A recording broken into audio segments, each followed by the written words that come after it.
కనీసం 40 ఏళ్ళు రాకుండానే ఈ మోకాల నొప్పులు ఎక్కువ చూస్తున్నాం.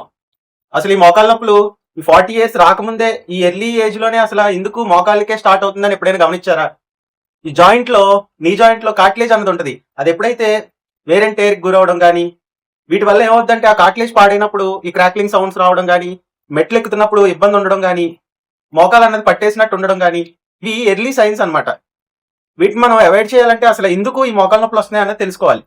ఈ ప్రెసెంట్ జనరేషన్ లో లాంగ్ రన్ లో కూర్చుంటున్నారు, ఎక్కువ కాలం ఎక్కువసేపు కూర్చొని ఉండే జాబ్స్ ఎక్కువ చేస్తున్నారు. దానివల్ల థైస్ మజిల్స్ అన్నవి వీక్ అయిపోతున్నాయి. ఈ వీక్నెస్ వల్ల ఈ కార్టిలేజెస్ అన్నవి పాడవుతున్నాయి. అలానే ప్రతి ఒక్కళ్ళు ఒబేస్ గా ఉంటున్నారు. ఉండవలసిన వెయిట్ కన్నా ఓవర్ వెయిట్ ఉండడం వల్ల నీ మీద ఎక్కువ ప్రెషర్ పడడం అది జరుగుతుంది. అలానే ప్రతి ఒక్కళ్ళు ఇండోర్స్ లో ఉండడం వల్ల వైటమిన్ డి డెఫిషియన్సీ అలానే కాల్షియం డెఫిషియన్సీ ఉంటుంది అనమాట.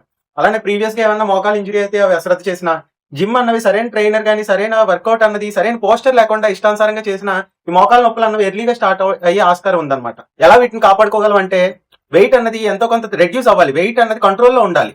అలానే థై మజిల్స్ అన్నవి స్ట్రెంగ్ అవ్వాలి. దానికి సైక్లింగ్ కానీ లెగ్ ఎక్సర్సైజ్ ఎక్కువ చేయాలి. లెగ్ ఎక్సర్సైజ్ చేయడం వల్ల థై మజిల్స్ అన్నవి స్ట్రెంగ్ అయ్యి మోకాల మీద బరువు అనేది తగ్గుతుంది అనమాట. అలానే కాల్షియం వైటమిన్ డి లెవెల్స్ అన్నవి ఎంత ఉన్నాయో చెక్ చేసుకోవడం మంచిది.